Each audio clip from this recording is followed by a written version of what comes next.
Hello everyone, welcome back once again to Imran English grammar and this is Imran Farhad Siddique. তোমরা যারা HSC আসো তাদের শেষ মুহূর্তে তোমাদের যারা প্রিপোজিশন নিয়ে অনেক টেনশনে আসো, আমি শুধুমাত্র শেষ মুহূর্তে এইচএসসি 22 প্রিপোজিশন সলভ করার মাত্র 3টা টেকনিক দিয়ে দিব। তোমরা যদি আমার এই 5 মিনিটের ক্লাসটার সাথে থাকো তাহলে প্রিপোজিশন সলভ করার টেকনিকের পাশাপাশি আমরা একটা বোর্ডে কমন উপযোগী আমরা দুইটা প্রিপোজিশন নিয়ে দুইটা প্রিপোজিশন ব্যাখ্যা সহকারে সলভ করব ইনশাআল্লাহ। প্রিপোজিশন রিলেটেড প্রশ্ন ইনশাআল্লাহ তুমি পরীক্ষা ইনশাআল্লাহ কমন পাবা বলে আমি বিশ্বাস করি। এবং কমন শুধু এখানে ব্যাপারটা হচ্ছে কি, প্রিপোজিশনের কোনো কমন নাই। যদি তুমি তোমার টেকনিক অনুযায়ী আমার এখানে যে টেকনিকগুলো আছে সেই টেকনিক অনুযায়ী তুমি পড়ো তাহলে ইনশাআল্লাহ যে কোনো ধরনের প্রিপোজিশন তুমি সলভ করতে পারবে বলে আমি স্পেশালি বিশ্বাস করি, স্ট্রংলি বিলিভ করি। আর এখানে যে প্রিপোজিশন দুটো আমি সলভ করাবো বোর্ডের, সেই দুটো অনুযায়ী তোমরা যদি প্রিপোজিশনগুলো পড়ো তাহলে ইনশাআল্লাহ তোমরা পরীক্ষায় প্রিপোজিশনে অনেক ভালো করতে পারবা বলে আমি স্ট্রংলি বিলিভ করি। So let's get started. দেখো, প্রিপোজিশন রিলেটেড কোশ্চেন সলভ করার মাত্র 3টি টেকনিক। প্রথমটা হলো সম্পূর্ণ সেন্টেন্সটি পড়ে অর্থ অনুধাবন করা। কি করতে হবে? সম্পূর্ণ সেন্টেন্সটি পড়ে অর্থ অনুধাবন করতে হবে। ধরো এখানে একটা সেন্টেন্স আছে, প্যাট্রিয়টিজম ইজ দ্য কোয়ালিটি। আচ্ছা, আমি একটু ফন্টগুলো বড় করে নিই। ওকে, জাস্ট গিভ মি 1 মিনিট। দেখো, patriotism is the quality inherent dash a man. মানে প্যাট্রিয়টিজম স্বদেশ প্রেম হলো এমন একটা গুণ, ইনহারেন্ট নিহিত থাকে, এ ম্যান একটা মানুষ। তাহলে ইনহারেন্ট আর ম্যান, তাহলে ইনহারেন্ট মানে নিহিত থাকা, একটা মানুষের মধ্যে নিহিত থাকে। তাহলে কি করতে হবে? আমাকে প্রথমে সম্পূর্ণ সেন্টেন্সটি পরে অর্থ অনুধাবন করা।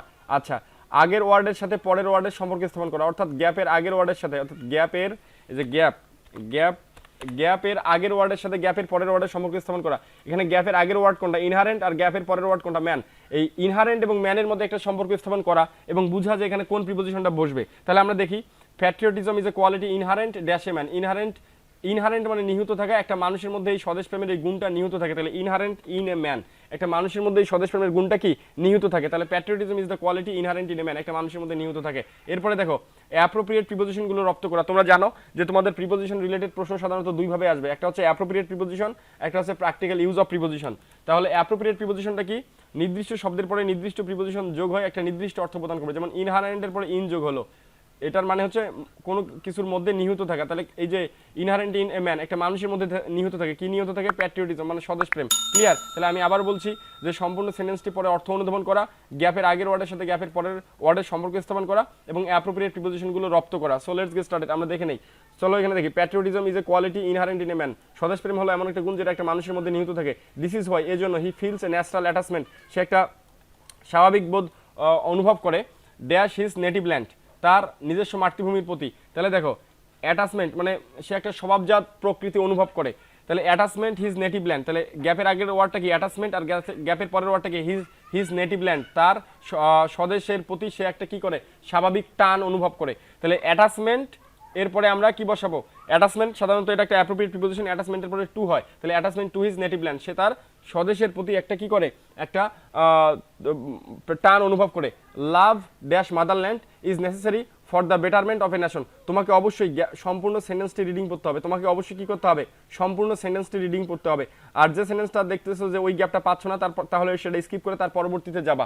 তাহলে তুমি দেখা যাচ্ছে যে দুই একটা যদি নাও পারো তাহলে পরবর্তীতে আবার রিপিটে ইনশাল্লাহ সেগুলো পেয়ে যাবা। তাহলে love dash motherland is necessary for the betterment of a nation, যে এখানে বলা হচ্ছে যে ভালোবাসা মাতৃভূমি ইজ নেসেসারি প্রয়োজনীয় for the betterment of a nation, একটা জাতির উন্নয়নের জন্য। তাহলে এই যে লাভ আর মাদারল্যান্ড, তাহলে মাতৃভূমির জন্য ভালোবাসা বোঝানো হচ্ছে, যেটা প্রয়োজনীয় একটা জাতির মঙ্গলের জন্য। তাহলে এই যে মাতৃভূমির জন্য ভালোবাসা, তাহলে মাতৃভূমির জন্য ভালোবাসা হলে আমরা এখানে ফর ব্যবহার করবো। কি ব্যবহার করবো? ফর। তাহলে লাভ ফর মাদারল্যান্ড মানে মাতৃভূমির জন্য ভালোবাসা is necessary for the betterment of a nation, মানে একটা জাতির মঙ্গলের জন্য কি এটা খুবই দরকার। The people who are patriotic, যে সমস্ত লোক স্বদেশ প্রেম, আর নোটেড তারা উল্লেখযোগ্য, ড্যাশ দেয়ার প্যাট্রিয়টিজম, তাদের কিসের জন্য? যে স্বদেশ প্রেমের জন্য। তাহলে যে নোট ফর মানে উল্লেখযোগ্য, তাহলে নোট দেয়ার প্যাট্রিয়টিজম মানে তাদের স্বদেশ প্রেমের জন্য তারা কি উল্লেখযোগ্য। তাহলে নোটের পরে আমরা ফর বসাবো, তাহলে নোটেড ফর মানে উল্লেখযোগ্য।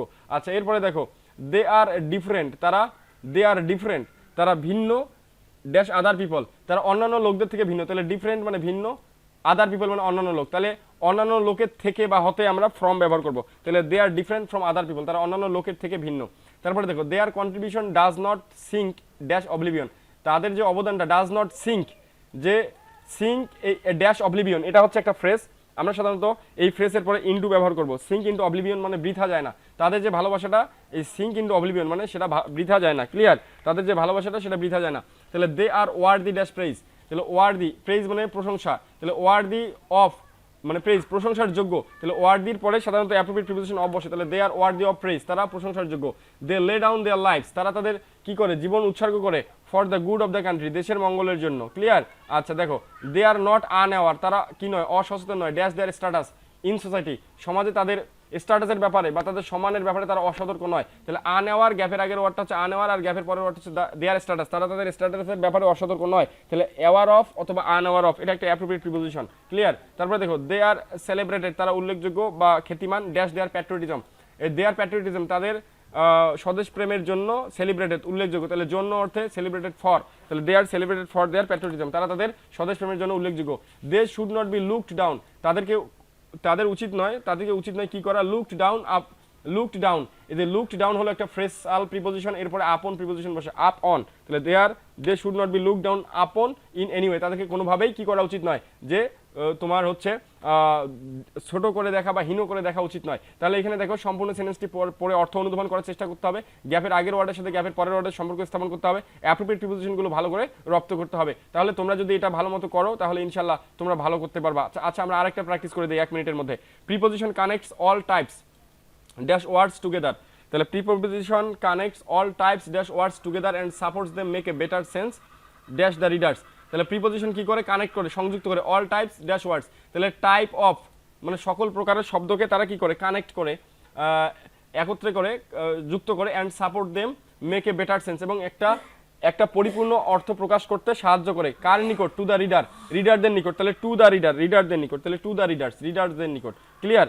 আচ্ছা তাহলে টু দ্য রিডার্স, রিডার্সদের নিকট। ওকে আচ্ছা এইখানে দেখো, এখানে আমরা টুটা একটু এখানে লিখে নেই, to the readers. Okay to the readers, রিডার্সদের নিকট। দে হেল্পস আস, তারা আমাদেরকে সাহায্য করে, টু আন্ডারস্ট্যান্ড দ্য রিলেশনশিপ, বুঝতে, সম্পর্ক বুঝতে, কিসের সাথে, understand the relationship dash objects, মানে বিষয়বস্তুর সাথে সম্পর্ক বুঝতে, তাহলে অ্যামং দ্য অবজেক্টস, মানে একের অধিক বুঝালে আমরা অ্যামং ব্যবহার করতে পারি, অ্যামং ব্যবহার করতে পারি, AMONG অ্যামং, তাহলে দে হেল্প আস, তারা আমাদের সাহায্য করে, understand the relationship among objects, মানে অবজেক্টের সাথে বা বিষয়বস্তুর সাথে আমাদের সম্পর্ক বুঝতে সাহায্য করে। আমরা এখানে উইথও দিতে পারি, কি দিতে পারি, উইথ, মানে বিষয়বস্তুর সাথে সম্পর্ক বুঝতে সাহায্য করে, ড্যাশ এক্সাম্পল, তাহলে আমরা জানি যে ফর এক্সাম্পল মানে উদাহরণস্বরূপ, তাহলে আমরা এখানে দেব ফর এক্সাম্পল মানে কি, উদাহরণস্বরূপ, the book and the table, ধরো একটা বই এবং একটা টেবিল, ড্যাশ দ্য কিচেন, আচ্ছা বই এবং টেবিলটা কি কিচেনের মধ্যে না, এটা হচ্ছে একটা প্র্যাকটিক্যাল ইউজ অফ প্রিপোজিশন, যেটা কি যেটা হচ্ছে রুলস অনুযায়ী বসে, তাহলে বইটা এবং টেবিলটা ড্যাশ দ্য কিচেন কোথায় আছে, কিচেনের মধ্যে আছে। ঠিক আছে? আচ্ছা দিস এনশিওরস ইউ, এটা তোমাকে কি করে, সুনিশ্চিত করে, বেসিক আন্ডারস্ট্যান্ডিং, একটা ভালো মৌলিক ধারণাকে নিশ্চিত করে। If we add another preposition, আমরা যদি আরেকটা প্রিপোজিশন যোগ করি, ইট মেক্স ইট ইভেন ক্লিয়ারার, এটা কি করে, আরও আমাদেরকে বেশি করে পরিষ্কার হতে সাহায্য করবে। The book is dash the top of the table, তাহলে এই যে বইটা টেবিলের উপরে, একদম উপরে, তাহলে কোনো বস্তু যদি কোনো বস্তুর উপরে স্পর্শকাতর অবস্থা থাকে তাহলে আমরা এখানে অন বসাবো, তাহলে the book is on the top of the table, মানে টেবিলের একদম উপরে, এবং টেবিলটা কোথায়, ড্যাশ দ্য কিচেন, এবং এই টেবিলটা কোথায়, ইন দ্য কিচেন। ক্লিয়ার? এবং এই টেবিলটা হচ্ছে কিচেনের মধ্যে।